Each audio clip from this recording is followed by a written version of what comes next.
नमस्कार दोस्तों, स्वागत है आपका स्टडी फॉर सिविल सर्विसेज में। वीडियो को पूरा देखिए। कोई भी आपका फीडबैक है, कोई सजेशन है, तुरंत वीडियो में कमेंट करके जरूर बताइए। अच्छा लगे तो वीडियो लाइक जरूर कर लीजिए और ऐसे वीडियो लगातार फ्री में पाने के लिए चैनल को तुरंत सब्सक्राइब कर लीजिए और बेल आइकन को जरूर टैप कर लीजिए ताकि आगे भी सारे वीडियो आपको मिलते रहे। यूट्यूब में फॉलो करते हैं तो प्लीज ये वाला फ्री टेलीग्राम चैनल जरूर ज्वाइन कर लीजिएगा। सारे नोटिफिकेशन, सारे अपडेट यहीं पे आते हैं, ध्यान रखिएगा। स्टडी फॉर सिविल सर्विसेज का कोई भी पेड ग्रुप अगर आपको ज्वाइन करना है तो सिर्फ 856480530969606089786445 यही नंबर है हमारे, सिर्फ जहां पे कॉल या व्हाट्सएप कर सकते हैं। इंस्टाग्राम पे हमारा पेज जरूर फॉलो कर लीजिएगा, study for civil dot services है। ट्विटर पे हमको जरूर फॉलो कर लीजिएगा, @स्टडी फॉर सिविल्स है। नमस्कार दोस्तों, एक बार फिर से आपका बहुत बहुत स्वागत है स्टडी फॉर सिविल सर्विसेज में। और मैं एसके त्रिपाठी आज आप सभी के साथ जो हमारी daily current affairs news analysis की सीरीज है उसको यहाँ पर बाइलिंगुअल मैनर में कंटिन्यू करूंगा, कवर करूंगा। और जैसा कि आप लोग स्क्रीन में देख पा रहे होंगे कि ये जो आर्टिकल्स हैं गवर्नमेंट की जो लीडिंग वेबसाइट्स हैं और जो लीडिंग न्यूज़पेपर्स हैं वहां से कलेक्ट किए जाते हैं, फिर आप लोगों को यहाँ पर उपलब्ध कराए जाते हैं, जो आप लोगों के लिए स्पेशली फॉर यूपीएससी सीएससी और उसके साथ ही जो स्टेट पीसीएस के एग्जामिनेशंस होते हैं उनके लिए प्रीलिम्स और मेंस दोनों ही पर्सपेक्टिव में बहुत ही ज्यादा लाभदायी सिद्ध होगी। तो आप लोग इस सीरीज को सतत रूप से देखें और इसका महत्तम लाभ भी अर्जित करें। साथ ही दोस्तों, अगर आपने इस वीडियो में 10,000 लाइक्स का टारगेट कंप्लीट किया तो आप लोगों को जो इसकी पीडीएफ है फ्री ऑफ कॉस्ट हमारे टेलीग्राम के चैनल पर उपलब्ध कराई जाएगी। तो आप लोग हमारा टेलीग्राम का जो चैनल है उसको जरूर ज्वाइन कर ले। साथ ही जो हमारा इंस्टा का पेज है उसको भी फॉलो कर ले, जहां पर आप लोगों को free of cost study material उपलब्ध कराया जाता है। तो आइए देखेंगे हम किन टॉपिक्स को देखने जा रहे हैं आज।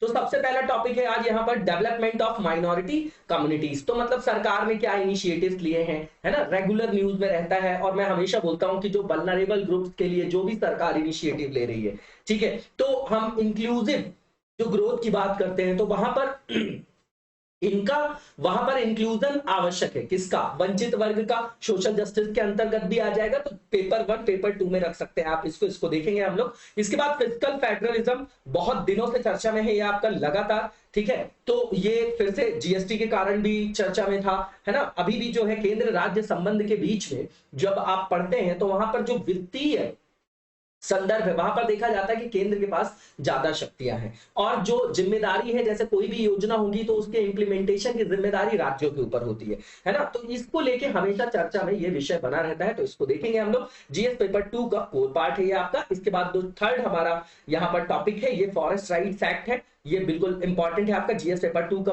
पार्ट है आपका, है ना, ठीक है। और ये भी जो है आपका वल्नरेबल ग्रुप्स के अंतर्गत ही आ जाएगा, है ना। जो जनजातीय समूह है, जो वनों में रहने वाले आपके लोग हैं, है ना, जो आपके समाज की मुख्य धारा, जो विकास की मुख्य धारा है समाज के लोगों की, उनसे वो अलग थलग है, उनसे संदर्भित है। तो जीएस पेपर 2 में इसको रख सकते हैं आप। इसके बाद वेयर हाउसिंग एक्ट की बात करेंगे। ई नैम के अंतर्गत आप लोगों ने देखा होगा कि वेयर हाउस में अपने उत्पाद को किसान जो है वहां पर क्या कर सकते हैं, उसका भंडारण कर सकते हैं और उचित समय पर उसको बेचकर उसको उचित मूल्य जो है उनको प्राप्त हो सकता है उसके द्वारा, है ना। तो इस संदर्भ में आपका ये एक्ट है, ठीक है। तो इसको देखेंगे हम लोग, थर्ड पेपर का पार्ट है एग्रीकल्चर का। इसके बाद रिन्यूएबल एनर्जी के बारे में देखेंगे हम लोग, इंपॉर्टेंट है ये भी, जीएस पेपर थर्ड का पार्ट है ये आपका। तो पहले टॉपिक को आप डिटेल में देखेंगे हम लोग। तो जो पहला टॉपिक है इसमें इनिशिएटिव्स बताए जा रहे हैं कि भैया सामाजिक, आर्थिक और शैक्षणिक सशक्तिकरण के लिए जो भी योजनाएं लागू की जा रही हैं उनके बारे में डिटेल्स में बताया जा रहा है। तो सबसे पहला एजुकेशनल एम्पावरमेंट स्कीम है ना, मतलब शैक्षणिक सशक्तिकरण के लिए कौन कौन सी योजनाओं के संदर्भ में हमारी सरकार काम कर रही है। तो सबसे पहला यहाँ पर प्री मैट्रिक स्कॉलरशिप स्कीम की बात है। ये आपके इसमें भी आप देखेंगे कि देखिए प्री मैट्रिक है, कहने का मतलब क्या कि क्लास 1 से क्लास 10 तक के स्टूडेंट्स के लिए आपकी स्कॉलरशिप यहां पर दी जाती है, ठीक है। उसमें भी ये निर्धारित किया गया कि 30% जो स्कॉलरशिप होगी वो गर्ल्स को दी जाएगी, है ना। 1/3 का आप जो ये प्रोविजन है लगभग हर जगह देखेंगे। इसके बाद आप देखेंगे कि जो पोस्ट मैट्रिक स्कॉलरशिप स्कीम है, यहां तो हमने क्लास 1 से 10 तक को कवर कर दिया। अब यहां से क्लास 11 से लेके पीएचडी होल्डर तक, जो पीएचडी के स्टूडेंट्स हैं उनको यहां पर स्कॉलरशिप दी जाती है। इसमें भी गर्ल्स को 30% गर्ल्स को स्कॉलरशिप देना क्या किया है, कंपलसरी बनाया गया। इसके बाद यहां पर जो आपके स्नातक और स्नातकोत्तर स्तर पर जो छात्र आपके अध्ययन कर रहे हैं, या वहां पर जो आपके व्यावसायिक और तकनीकी पाठ्यक्रमों के लिए प्रवेश लेना चाह रहे हैं अल्पसंख्यक छात्र, तो उनको भी यहाँ पर योग्यता आधारित छात्रवृत्ति योजना दी जाती है। इसमें से भी जो 30% छात्रवृत्ति है वो गर्ल्स को दी जाती है। इसके बाद मौलाना आजाद राष्ट्रीय फेलोशिप योजना है ये आपकी, है ना। इसके अंतर्गत क्या किया जाता है, जो यूजीसी नेट, जो भी अल्पसंख्यक कैंडिडेट्स जो होते हैं उम्मीदवार, जब उनको वो पास करते हैं यूजीसी नेट का पेपर, तो उनको यहाँ पर फेलोशिप दी जाती है। इसके बाद नया सवेरा फ्री कोचिंग और अलाइड स्कीम है। इसके अंतर्गत आप लोगों को पता है कि मान लीजिए कोई भी स्टूडेंट जो अल्पसंख्यक समुदाय से संदर्भित है, वो आपका टेक्निकल या मेडिकल फील्ड या आपकी कोई भी और प्रोफेशनल जो भी स्टडीज की तैयारी कर रहे हैं या कंपटीशन की तैयारी कर रहे हैं, तो उनकी प्रवेश परीक्षाओं में जो है उनको क्या करने के लिए, उनको हेल्प करने के लिए यहाँ पर क्या किया जाता है, मुफ्त कोचिंग प्रदान किया जाता है। इसके बाद पढ़ो प्रदेश, नाम से ही पता चल रहा है कि विदेशों में जो पढ़ना चाह रहे हैं अल्पसंख्यक समुदाय के स्टूडेंट्स, उनको जो है शैक्षणिक जो ऋण दिया जाता है उसमें ब्याज पर सब्सिडी दी जाती है। इसके बाद नई उड़ान है, जैसे यूपीएससी हो गया, एसएससी हो गया, स्टेट पीसीएस हो गया, इनकी जब प्रीलिम्स के पेपर को वो क्लियर कर लेते हैं अल्पसंख्यक उम्मीदवार, तो उनको यहाँ पर सहायता प्रदान की जाती है। इसके बाद एम्प्लॉयमेंट ओरिएंटेड स्कीम्स की बात करेंगे हम लोग। तो यहां पर आप देखेंगे कि जो 5 योजनाएं थी पहले, उनको सबको एक ही साथ उनका एकीकरण करके अब जो योजना यहां पर इंप्लीमेंट की जा रही है, प्रधानमंत्री विरासत का संवर्धन, ठीक है। ये योजना का नाम है, 2022-23 में इसको जो है लॉन्च किया गया, इंप्लीमेंट किया गया। इसके अंतर्गत सीखो और कमाओ है, उस्ताद योजना है, हमारी धरोहर योजना है, नई रोशनी और नई मंजिल है। अब इनको जो है एकीकृत करके एक योजना में कन्वर्ट कर दिया गया, जिसका नाम है प्रधानमंत्री विरासत का संवर्धन योजना। अब ये सब जो इनिशिएटिव्स हैं आप एक पन्ने में लिख के रख सकते हैं। सोशल जस्टिस वाले पार्ट में माइनॉरिटीज के लिए क्या गवर्नमेंट जो है वहां पर इनिशिएटिव लिख रही है, तो जब भी हम ऐसे लिख रहे होंगे या कोई आंसर लिख रहे होंगे तो हम इसको वहां पर यूज कर पाएंगे, ठीक है। अब इसका उद्देश्य क्या होगा, नाम से ही पता है आपको, सीखो और कमाओ, स्किल डेवलपमेंट होगा, शिक्षा से संदर्भित है, नेतृत्व क्षमता का विकास करना है, ट्रेनिंग दिया जाएगा, यहाँ पर एंटरप्रेन्योरशिप का जो एटीट्यूड है उसको डेवलप किया जाएगा, है ना। उसके माध्यम से यहाँ पर जो कारीगर समुदाय है उनकी आजीविका में सुधार करना है, जो अल्पसंख्यक समुदाय से संदर्भित है। इसके बाद इंफ्रास्ट्रक्चर डेवलपमेंट स्कीम, प्रधानमंत्री जन विकास कार्यक्रम है। तो आइडेंटिफाई करके जो आपका सेक्टर वहां पर क्या होगा, जहां पर अप्रोप्रिएट मैनर में डेवलपमेंट नहीं हुआ होगा, तो वहां पर बुनियादी ढांचा का विकास किया जाएगा। इस योजना का ये उद्देश्य है और ये आपका सेंट्रली स्पॉन्सर्ड स्कीम है। इसके बाद जियो पारसी स्कीम है। तो जो पारसी समुदाय की जनसंख्या में लगातार गिरावट हो रही थी, तो उसको रोकने के लिए ये स्कीम लाई गई थी। उसके बाद कौमी वक्फ बोर्ड जो आपका तारक कियाती योजना है, तो इसमें क्या किया गया है कि जो भी वक्फ बोर्ड के आपके कार्य है, प्रक्रिया है, उनको जो है डिजिटलाइज करना है, कंप्यूटरीकृत करना है, ताकि वहां पर ट्रांसपेरेंसी लाया जा सके, है ना, और उनके रिकॉर्ड वगैरह को भी अच्छे से मेंटेन किया जा सके। इसके बाद शहरी वक्फ जो आपकी संपत्ति विकास योजना है ना, उसके अंतर्गत क्या किया जा रहा है, तो भैया ऐसा है कि इसके अंतर्गत जो वक्फ बोर्ड है, जो वक्फ आपके इंस्टीट्यूशन है, तो उनको जैसे बिल्डिंग्स वगैरह बनाना है ना, तो उनको जो है इकोनॉमिक जो आपका एस्पेक्ट है वहां पर उनको हेल्प करना है, ठीक है। तो ब्याज मुक्त ऋण प्रदान किया जाएगा उनको, ताकि वो व्यवहार जो भी भवन उनको रिक्वायरमेंट है उनकी, तो वो उनका कंस्ट्रक्शन करवा सके, निर्माण करवा सके। इसके बाद स्कीम है यहाँ पर जो एजुकेशन देने के लिए मदरसा के लिए, है ना, मदरसा के लिए अल्पसंख्यकों को शिक्षा प्रदान करने की योजना है। इसके अंतर्गत ये किया जाएगा कि जो मदरसा वगैरह है, तो वहां पर व्यवहारिक शिक्षा भी वहां पर प्रदान किया जाएगा। उनके पाठ्यक्रम में विज्ञान, गणित, सोशल स्टडीज, हिंदी, अंग्रेजी, इन सबको शामिल करने के लिए फाइनेंशियल असिस्टेंस देना है और इस क्षेत्र में जो है व्यवहारिक जो आपकी शिक्षा है उसको प्रोत्साहित करना है, ठीक है। तो इसके अंतर्गत ये भी सेंट्रली स्पॉन्सर्ड है आपकी स्कीम, ठीक है। अब ये जो है इसके अंतर्गत 2 कंपोनेंट है इस स्कीम के अंतर्गत। पहला ये है कि यहां पर मदरसा में क्वालिटी एजुकेशन प्रोवाइड करने के लिए स्कीम है। दूसरा ये कि माइनॉरिटी जो इंस्टीट्यूशन है वहां पर इंफ्रास्ट्रक्चर डेवलपमेंट करना है। इसके बाद मौलाना आजाद एजुकेशन फाउंडेशन है, शिक्षा और कौशल संबंधी जो योजनाएं हैं उसको लागू करेगा ये। इसके बाद राष्ट्रीय अल्पसंख्यक विकास और वित्त निगम को भी यहाँ पर फाइनेंशियल जो है असिस्टेंस दिया जा रहा है, ठीक है, ताकि इनका जो है वित्त पोषण किया जा सके। उसके लिए इनको रियायती संदर्भों में ऋण प्रदान किया जा सके। कंसेशनल जो आपके क्या होते हैं कंसेशन वगैरह देके उनको किसमें, लोन में उनको कंसेशन दिया जाएगा, है ना, ताकि वो जो है वहां से अपना वित्त पोषण किया जा सके, अपने उपक्रमों को जो है वो आगे ले जा सके, उनको सशक्त कर सके, ठीक है ना। शिक्षा, स्वरोजगार और आय अर्जित करने वाले एंटरप्राइजेस की बात कर रहे हैं, उपक्रमों की बात कर रहे हैं, उनके सशक्तिकरण के लिए है ना। अब यहाँ पर क्वेश्चन है, देखिए मैंने कमेंट पे देखा कि यहाँ पर कमेंट बॉक्स में आंसर लिखना आपके लिए बाइबल नहीं है, कोई बात नहीं, आप टेलीग्राम का जो हमारा चैनल है वहां पर तो लिख के भेज सकते हैं। आप अपने पन्ने पर लिखिए और उसकी पिक खींच के टेलीग्राम के चैनल पर तो पोस्ट कर सकते हैं, और यहाँ पर कमेंट बॉक्स में आप कमेंट कर दीजिए कि मैंने वहां पर आंसर लिखा है, दैट्स इट। वहां से रिव्यू कर लूंगा, मैं देख लूंगा एक बार, है ना, जैसा भी समय मिलेगा मैं देख लूंगा एक बार, ठीक है। तो ये जो क्वेश्चन है यहाँ पर लिखिएगा, इंपॉर्टेंट क्वेश्चन है। इसके बाद फिस्कल फेडरलिज्म की बात करेंगे, तो यहाँ पर बताया जा रहा है कि स्टेट का जो आपका फिस्कल फेडरलिज्म है ना, राजकोषीय संघवाद, ठीक है ना। संघवाद का मतलब ही यही होता है कि सेपरेशन ऑफ पावर पे बेस्ड, ठीक है ना, ये समझिएगा। इसीलिए हमारे यहाँ 3 जो है अनुसूची बनी हुई है। अनुसूची क्यों बनी हुई है भैया, जो आपकी देखिए 3 सूचियां बनी हुई ना, 7th शेड्यूल के अंतर्गत 3 लिस्ट की बात की गई है, उसके अंतर्गत जो है विधायी क्षेत्र का निर्धारण किया गया है कि यहाँ राज्य काम करेगा, यहाँ संघ काम करेगा, और यहाँ पर समवर्ती सूची है तो राज्य और केंद्र दोनों कानून यहाँ पर बना सकेंगे, ठीक है। तो 7वीं अनुसूची के अंतर्गत देखेंगे तो 3 लिस्ट की बात है। तो मूल रूप से अगर बात करें संघवाद की, फेडरलिज्म की, ये तो प्रीफिक्स है, फिजिकल फेडरलिज्म की बात करें तो ये क्या है, सेपरेशन ऑफ पावर पर बेस्ड होता है, ठीक है। अब हमारे पास 3 सूचियां हैं, वही बताई जा रही है, संघ सूची, राज्य सूची, समवर्ती सूची।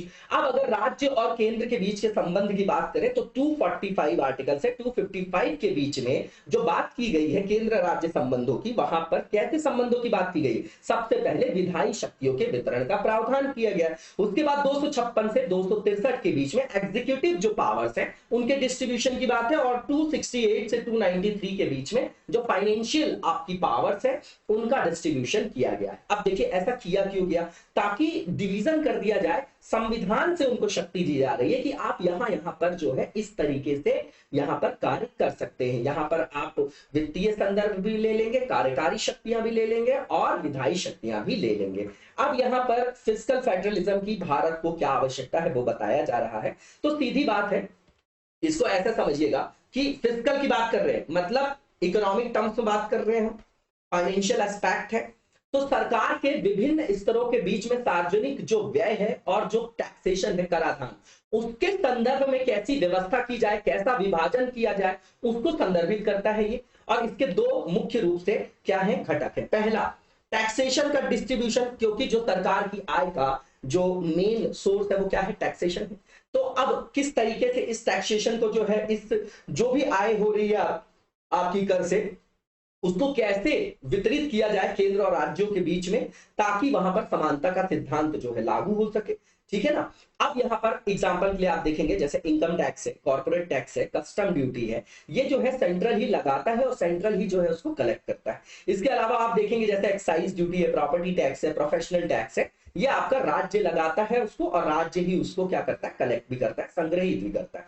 अब यहाँ पर वित्त आयोग जो है वो बताती है ना, वित्त आयोग जो है बताती किस तरीके से टैक्सेशन का आपको डिस्ट्रीब्यूशन करना चाहिए। उसके साथ ही जो आपकी सेंट्रल से जो स्पॉन्सर्ड स्कीम होती है उसके अंतर्गत भी राज्यों को वित्त का हस्तांतरण होता है। इसके अलावा आप देखेंगे आर्टिकल 275, 282, यहाँ पर अनुदान वगैरह की भी व्यवस्था की गई है, आप लोग पढ़ते होंगे। अब यहाँ पर यह बताया गया है कि केंद्र और राज्य की अगर बात करें तो केंद्र के पास जो कर से होने वाली आय है वो ज्यादा है, ठीक है, राज्य के पास कम है। लेकिन वहीं पर इंप्लीमेंटेशन की बात करें, जिम्मेदारी की बात करें, तो राज्य ही जो है वो इकाई है जो सारी योजनाओं का इंप्लीमेंटेशन करेगी, तो जिम्मेदारी राज्य के पास ज्यादा है। तो ये कैसा हो गया, कॉन्ट्राडिक्टरी हो गया कि नहीं हो गया, विरोधाभासी हो गया, ठीक। इसके बाद यहां पर यह बताया जा रहा है कि जो समवर्ती सूची है, अब उसमें केंद्र और राज्य दोनों कानून बना सकते हैं, ठीक है। लेकिन अब अगर उसके निष्पादन की बात आएगी तो वो भी राज्य सरकार को ही लागू करना पड़ेगा उसमें, जैसे शिक्षा हो गया, वन हो गया,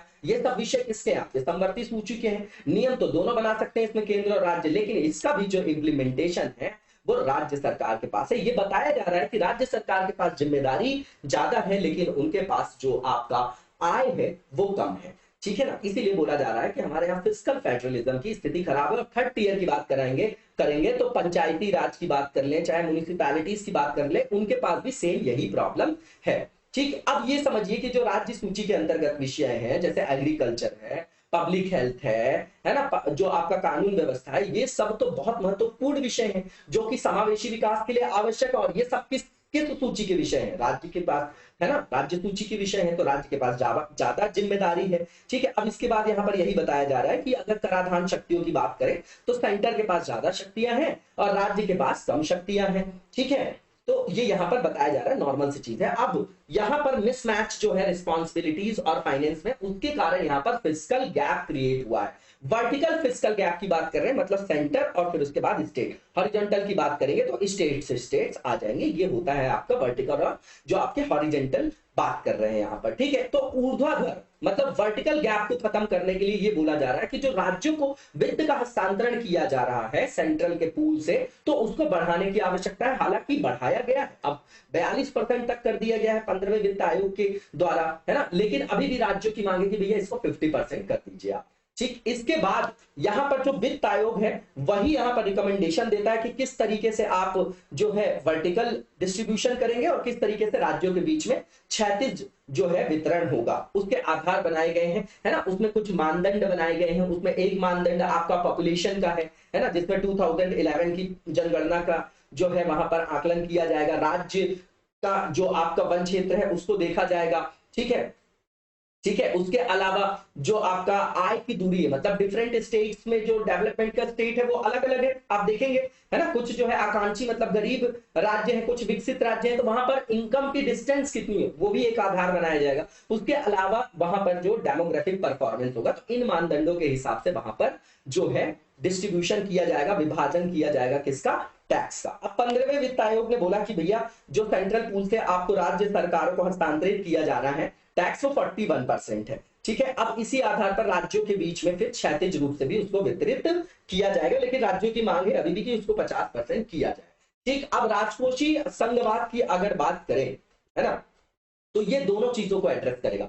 वर्टिकल जो फिस्कल गैप है ना, उसको भी ये खत्म करने की बात करता है, और हॉरिजॉन्टल जो फिस्कल गैप है ना, उसमें भी बैलेंस करने की बात करता है, ठीक। अब वित्त आयोग की बात करें तो ये आपकी संवैधानिक क्या है? निकाय है। आर्टिकल 280 में इसका प्रावधान है, जिसकी जो स्थापना की जाती है वो किसकी अध्यक्षता में की जाएगी? तो प्रेसिडेंट जी के माध्यम से किया जाएगा, राष्ट्रपति जी के माध्यम से किया जाएगा, और 5 साल के लिए इसको बनाया जाता है। ये क्वासी जुडिशियल बॉडी है। अब ये करती क्या है? तो भैया किस तरीके से केंद्र और राज्यों के बीच में करों का बंटवारा होगा और किस तरीके से राज्य के बीच में करों का बंटवारा होगा, इसका ये निर्धारण करती है। इसके अलावा ये अनुदान वगैरह भी जो राज्यों को कैसे दिए जाए इसके बारे में भी रिकमेंडेशन देती है। इसके साथ ये भी बोलती है राज्यों को कि भैया आप कंसोलिडेटेड फंड जो है आपका, है ना, जैसे कंसोलिडेटेड फंड की बात किया जाता है ना केंद्र के लिए, जैसे 266 267 आप लोग पढ़ते हैं, है ना, तो वहां पर फंड की बात है। 267 जो है आकस्मिक जो निधि है, संचित निधि है ना,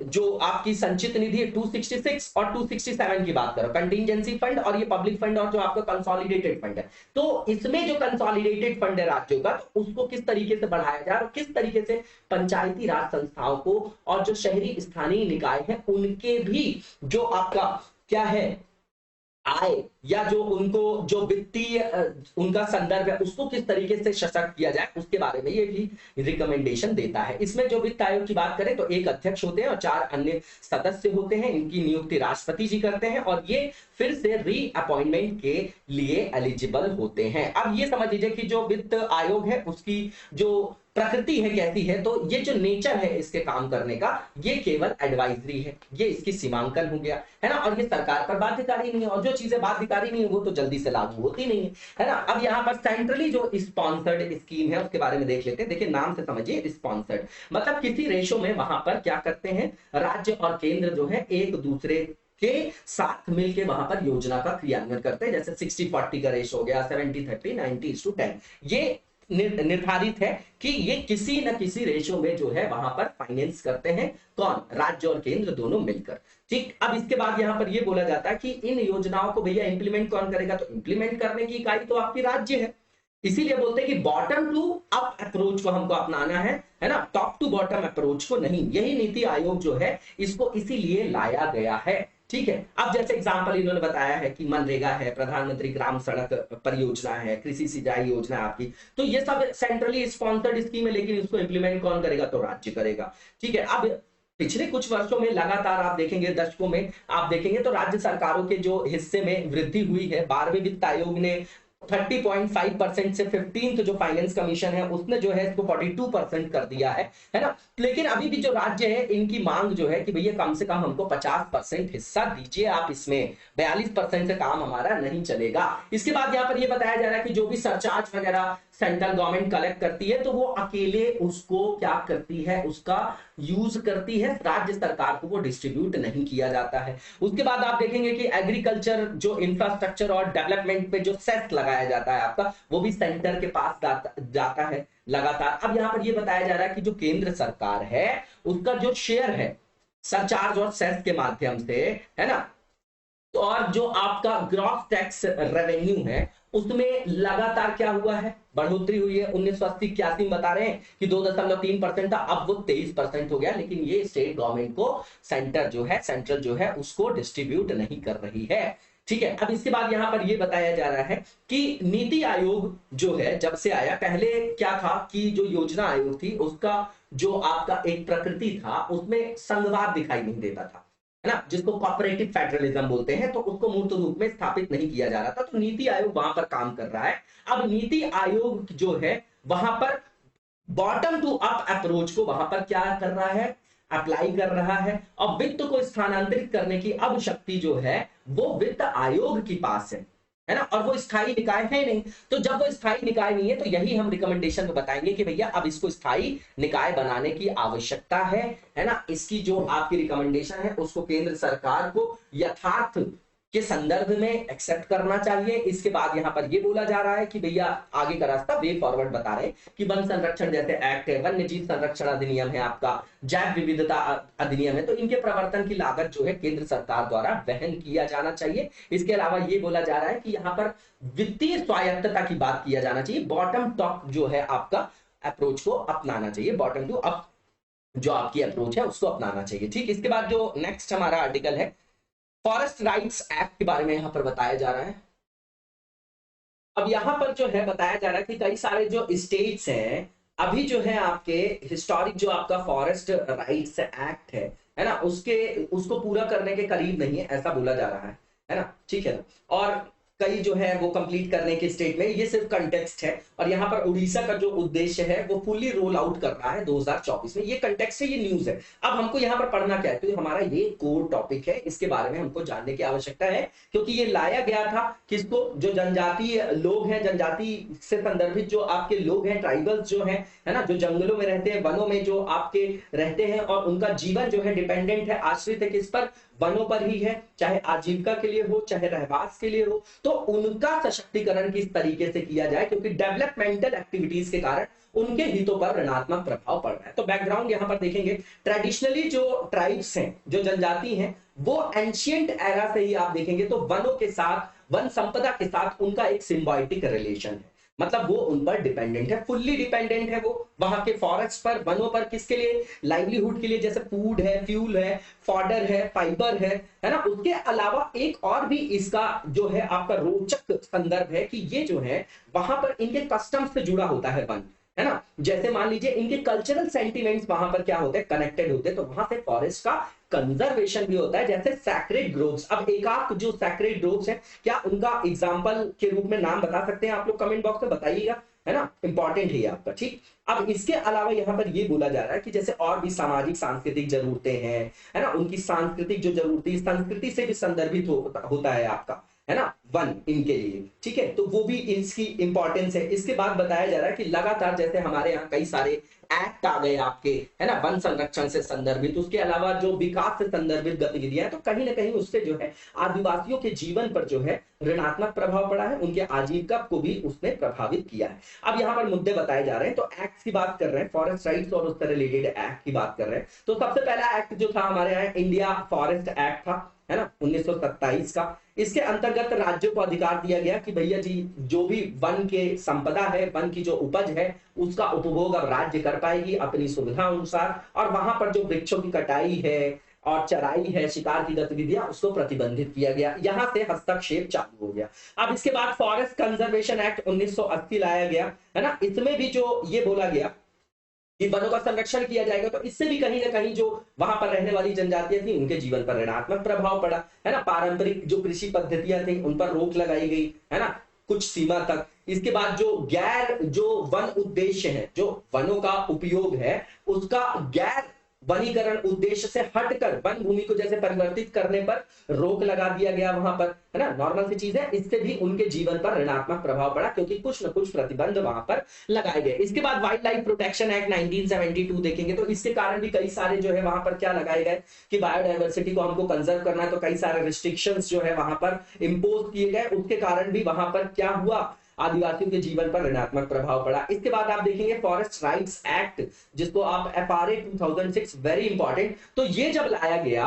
तो इसमें यह संदर्भित किया गया कि भैया 1990 के बाद LPG लागू हो गया, लगातार हमारे यहाँ विकास की गतिविधियों को संचालित किया जा रहा है, तो भैया बड़े बड़े जो इंडस्ट्रीज हैं उनकी पहुंच हो गई वनों तक, साहूकारों की घुसपैठ हो गई, है ना। तो उसके कारण क्या हुआ कि वहां से भूमि से, जंगल भूमि से भी उनका विस्थापन किया जाने लगा, ठीक है ना, और वहां की जो संपदा थी उस पर उनका जो अधिकार है वो सीमित किया गया, ठीक है। तो यहां पर जब वन अधिकार अधिनियम लाया गया तो यहां पर उस चीज को एड्रेस किया गया कि जो भी पारंपरिक वनवासी है, जिनको ड्वेलर्स बोला जाता है, फॉरेस्ट ड्वेलर्स, इसका मतलब ये कि कई पीढ़ियों से वो वहां पर निवास रहते हैं, तो उनके अधिकारों के संरक्षण के लिए बोला गया कि कोई भी डेवलपमेंटल एक्टिविटीज होगी तो भैया ग्राम सभा डिसाइड करेगी, है ना। और उसमें जो है वहां पर जो लघु वनोपज होगी उन पर जो स्वामित्व होगा वो वहां के लोगों का ही होगा, लेकिन इनके पास जो है अवेयरनेस नहीं होती है, लोग उसका फायदा उठा सकते हैं। तो इसको भी जो है, इसका भी मूर्त रूप में आप देखेंगे तो उतना जो है ये भी योजना को सफलता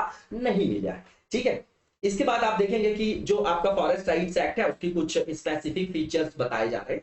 तो इसमें जो इंटेंडेड बेनिफिशियरीज है, जिसको फॉरेस्ट ड्वेलर्स बोला गया है, शेड्यूल्ड ट्राइब्स भी हैं, और जो भी यहाँ पर और भी लोग हैं, है ना, जो वहां पर निवासरत है जनजाति, जिनको यहाँ पर आइडेंटिफाई किया गया है, तो उनको बोला गया है कि भैया वो वहां पर रह सकते हैं, ठीक है, और उनके अधिकारों का संरक्षण किया जाएगा। अब अधिकारों का संरक्षण किया जाएगा, इसका मतलब ये कि जो उनके आजीविका के साधन हैं उनको भी बनाए रखा जाएगा। तो बोला गया कि जो भी माइनर फॉरेस्ट प्रोड्यूस होंगे, है ना, वो प्रोडक्ट्स होंगे, उन पर किसका अधिकार होगा, तो वहां के जो फॉरेस्ट ड्वेलर्स होंगे उनका होगा, ठीक है। फिर वहां पर जो ग्रेजिंग का जो उनको अधिकार है ना, चारागाह वगैरह का, है ना, ठीक है, तो पशुचारण मार्गों और चराई क्षेत्रों, इन पर जो है उनके अधिकारों का संरक्षण किया गया, उनको विस्तारित किया गया वहां पर। इसके बाद बताया गया कि जो यहाँ पर समझिए कि जहां पर पहले वन विभाग को ही केवल शक्ति दी गई थी ना, जैसे वन संरक्षण अधिनियम वगैरह आ गया कि वनों का जो संरक्षण केवल वही करेंगे, तो इस अधिनियम से फिर आदिवासियों को जो उनके कल्चरल जो उनकी कनेक्टिविटी थी, जैसे सैक्रेड ग्रोव्स वगैरह हो गए, तो सामुदायिक वनों के संरक्षण का अधिकार और शक्तियां उनको दे दी गई। और जहां से भी उनको फोर्स्ड, जहां से उनको हटाया जाता था, फोर्स्ड मैनर में जबरन जो है उनका विस्थापन किया जाता था, अवैध रूप से बेदखली की जाती थी, तो उसके लिए राहत और विकास के संदर्भित अधिकार भी उनको जो है वो क्या किए गए, प्रदान किए गए। लेकिन इशू है इसमें, सबसे पहली चीज ये है कि जो ग्राम सभा के द्वारा जो किए गए दावे हैं उसकी अस्वीकृति की बहुत ज्यादा उच्च दर है, पहली चीज। दूसरी चीज, वहां के लोग बेचारे सिंपल होते हैं, है ना, और उनके पास अवेयरनेस की कमी होती है। तो जो आपके ठग लोग हैं, जो आपके इंडस्ट्रियलिस्ट हैं, है ना, जो आपके बड़े बड़े लोग हैं, वो उनका फायदा उठा लेते हैं, ठीक है। अब यहां पर आप देखेंगे कि जो इस अधिनियम के अंतर्गत जो ग्राम सभा के द्वारा गांव के भीतर एक वन अधिकार समिति की गठन की बात की गई थी, तो इन समितियों का जो गठन है, बाद में ये देखा गया कि ग्राम सभा के सदस्यों की उपस्थिति के बिना वहां के जो पंचायत के सचिव हैं उन्हीं के द्वारा किया गया। तो कुल मिला के उन लोगों के द्वारा नहीं किया गया क्योंकि उनके पास अवेयरनेस नहीं थी, तो उन पर ऋणात्मक प्रभाव पड़ा, ठीक, अब इसके बाद आप देखेंगे कि जैसे ग्राम सभा है उसके द्वारा वैयक्तिक संदर्भ में भी और आपके कम्युनिटी के संदर्भ में भी जो भी सामुदायिक भूमि के जो दावे वगैरह हैं उनका जो आपका साइंटिफिक मैनर में जो सर्वे किया जाता है उसके लिए उनके पास टेक्निकल उतनी इंफॉर्मेशन का अभाव है, उतनी तकनीकी जानकारी नहीं है ना, उनके पास अवेयरनेस नहीं है। क्यों? क्योंकि उनके पास लिटरेसी लेवल जो है उनका कम है। तो जो वन नौकरशाही है वो उनके जो भी कल्याणकारी उपाय के उपागम है उनको लागू न करके उनके अधिकारों का हनन करते हैं, अतिक्रमण करते हैं और वो उसका जो उस एक्ट का उपयोग कर रहे हैं वो अपने हितों के लिए कर रहे हैं, मतलब भ्रष्टाचार है वहां पर। ठीक है, इसके बाद आप यहां पर ये भी देखेंगे कि सीधी बात है कि अगर नौकरशाही करप्ट हो गई तो जो भी एक्ट बनाया गया है जिस उद्देश्य से वो उद्देश्य आपका विस्थापित हो जाएगा, है ना। भ्रष्टाचार की समस्या यहाँ पर है ना, सेंसिटिविटी ना होना। इसके बाद यहाँ पर यह भी बोला जा रहा है कि आदिवासियों को जो पुनर्वास के लिए भूमि दी गई थी वो आपकी दावा किए जाने वाली जो भूमि का आकार था उससे बहुत छोटी थी, उसकी गुणवत्ता भी खराब थी। क्यों? क्योंकि स्लोप वगैरह में होती है, पहाड़ी ढलानों पर अवस्थित होती है, तो ये भूमि बहुत ज्यादा उपजाऊ नहीं थी, तो उनकी आजीविका पर ऋणात्मक प्रभाव पड़ेगा। इसके अलावा यहाँ पर बोला जा रहा है कि बाजार से उनका एकीकरण नहीं है ना, मतलब इंटीग्रेटेड मार्केट से उनका अलगाव है, तो जो लघु वनोपज वो प्राप्त भी करते हैं तो उनको उसका उचित मूल्य नहीं मिलता है, बिचौलियों द्वारा उसका शोषण किया जाता है। ठीक है, इसके बाद आप देखेंगे कि जो आदिवासी लोग हैं उनके पास तक जो कल्याणकारी और विकासात्मक योजनाएं जैसे दीनदयाल ग्राम ज्योति योजना, मनरेगा योजना, तो इन तक उनकी पहुंच भी सीमित है। तो ये सब इस एक्ट की क्या है, सीमाएं हैं। इसके बाद आप देखेंगे कि साक्षरता का भी निम्न स्तर है। 2011 का अगर सेंसस देखेंगे तो उसमें जो साक्षरता दर की बात की जाए जो एसटीज के अंतर्गत 59% है और नॉर्मल देखेंगे तो 73%, तो बहुत ज्यादा गैप है इसमें भी।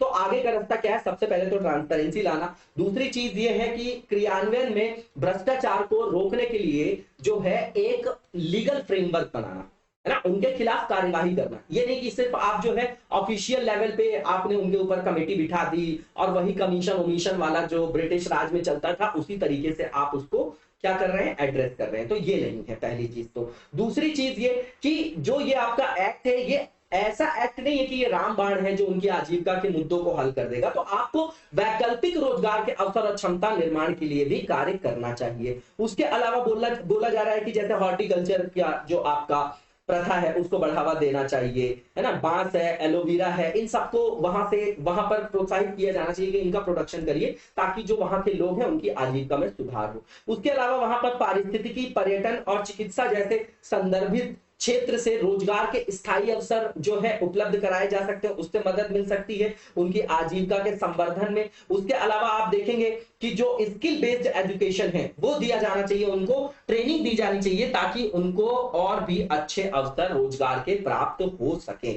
ठीक है, और जो भी ग्रामीण विकास योजनाएं हैं उसका इंप्लीमेंटेशन, उनकी पहुंच वहां तक भी सुनिश्चित किया जाना चाहिए। इसके अलावा बहुत अच्छा ये जो पॉइंट है आपका कि जो शिक्षा दी जाती है उनको, तो प्राथमिक शिक्षा जो है वो कंपलसरी कर देना चाहिए कि उनकी मदर टंग में दिया जाएगा, है ना। ठीक है, ये हर जगह बात है।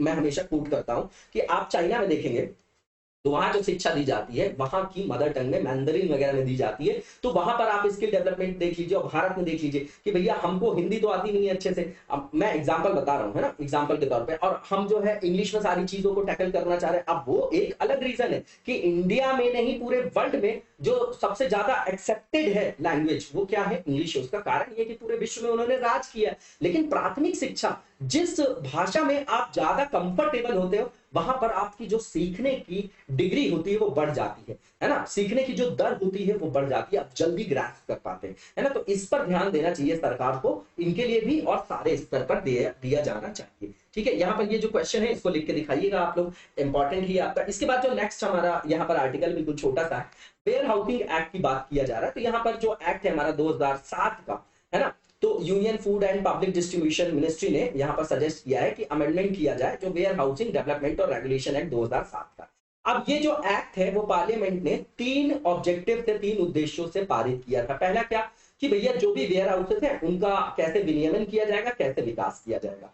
दूसरा ये कि इस्टेब्लिशमेंट कैसे किया जाएगा, ठीक है, और इस्टेब्लिशमेंट किसका, ये वेयर हाउसेस का जो आपका वहां पर स्थापना वगैरह किया जा रहा है तो उसके लिए कोई नियामक जो है प्राधिकरण की स्थापना के लिए आवश्यकता थी, है ना, स्थापना करना आवश्यक था, तो उसके लिए इस्टेब्लिशमेंट किया जाएगा warehousing development and regulatory authority, जो इसको विनियमित करेगा, है ना, इसका नियामक निकाय होगा। इसके बाद यहाँ पर ये बोला जा रहा था कि यहाँ पर इशू किया जाएगा नेगोशिएबल जो रेसिप्ट होंगी, वेयर हाउसिंग रेसिप्ट दिया जाएगा रजिस्टर्ड वेयर हाउसेस के द्वारा। ये उद्देश्य थे, ठीक है ना, भंडारण के लिए। आपको पता होगा कि पोस्ट हार्वेस्ट लॉस जो है आज भी बहुत बड़े स्तर पे होता है। रिपोर्ट में बताया जाता है कि 90,000 करोड़ रुपए का जो है वार्षिक जो है नुकसान हुआ है। अभी इसमें भी डेटा आएगा। तो यहाँ पर जो नेगोशिएबल जो वेयर हाउसिंग रेसिप्ट थी फार्मर्स के लिए, वो किस तरीके से जो है उनको लाभ दे सकती है। तो सीधी बात है कि मान लीजिए जब बहुत ज्यादा सप्लाई हो गई प्रोडक्ट की, तो उसका रेट अपने आप गिर जाता है। तो सब्जियों और फल, जैसे सब्जी हो गए, फल हो गए, पेरिशेबल प्रोडक्ट्स के अंतर्गत आ गए ना ये, कि अगर इनको उच्च गुणवत्ता आधारित भंडारण क्षेत्र में इनका स्टोरेज ना किया गया तो ये खराब हो जाएंगे। तो भैया ये क्या कर सकते हैं किसान यहाँ पर, अगर इनको रसीद वगैरह मिल जाती है, इनको ये अवसर मिल जाता है कि स्टोरेज कर सकते हैं ये वहां पर अपने प्रोडक्ट को, तो जब कीमत कम होगी सब्जियों की और फलों की, तो वो वस्तुओं को क्या कर देंगे, स्टोर कर देंगे वहां पर, और बाद में जब उनको ठीक ठाक आय प्राप्त होगी तब उनको वो अच्छे दाम पर बेच सकते हैं। पहला फायदा, है ना। उसके बाद आप देखेंगे कि जो आप यहां पर जैसे उन्होंने अपना प्रोडक्ट रख दिया, तो कोलैटरल के रूप में उसको यूज करके वो लोन वगैरह ले सकते हैं पीएसएल के सेक्टर से, प्राइमरी सेक्टर लैंडिंग के अंतर्गत उनको लोन वगैरह मिल सकता है। इसके बाद जब वो स्टोर वगैरह कर लेंगे, कोल्ड स्टोरेज में उनका सामान जो है स्टोर हो जाएगा, प्रोडक्ट जो है, उत्पाद जो है, तो उसके कारण क्या होगा कि जो पोस्ट हार्वेस्ट लॉस होता है वो कम हो जाएगा। क्योंकि नीति आयोग का जो डेटा है यहाँ पर कि जो पोस्ट हार्वेस्ट हमारे यहाँ लॉस है वो अभी भी 90,000 करोड़ रुपए है। ये बहुत ज्यादा है, ठीक है। तो इसको कम कर सकते हैं इसके द्वारा। इसके बाद बताया जा रहा है कि इसको इंप्लीमेंट करने के लिए नोडल मिनिस्ट्री कौन सी है, तो भैया ministry of consumer affairs, food and public distribution है, ठीक है। इसके बाद यहाँ पर जो ई नैम आप लोगों ने देखा होगा, है ना, वन नेशन वन मार्केट वाला, तो उसके अंतर्गत भी यहाँ पर रेसिप्ट वगैरह दिया जाएगा, है ना। एकीकृत जो है वहां पर समाधान प्रस्तुत करने के लिए इस तरीके के इंफ्रास्ट्रक्चर की बात की गई है कि स्टोरेज वगैरह किया जा सकता है किसान के द्वारा, और वहां पर उनको रेसिप्ट मिल जाएगी, और फिर जब वो चाहे उनको जैसा जब रेट मिल जाए अच्छा उनके मुताबिक, तब वो उसको सेल कर सकते हैं, ठीक है। अब जो लेटेस्ट प्रपोजल है, देखिए जब अमेंडमेंट हो जाएगा तब हमारे लिए इंपॉर्टेंट हो जाएगा, लेकिन फिर भी अभी क्या प्रपोजल यहां पर दिया गया है, तो बोला जा रहा है कि भैया वर्तमान में जो गोदाम है इनके लिए ये जो भी वेयर हाउस वगैरह है, ठीक है, तो इनका जो प्राधिकरण के साथ जो भंडारण विकास और नियामक प्राधिकरण है,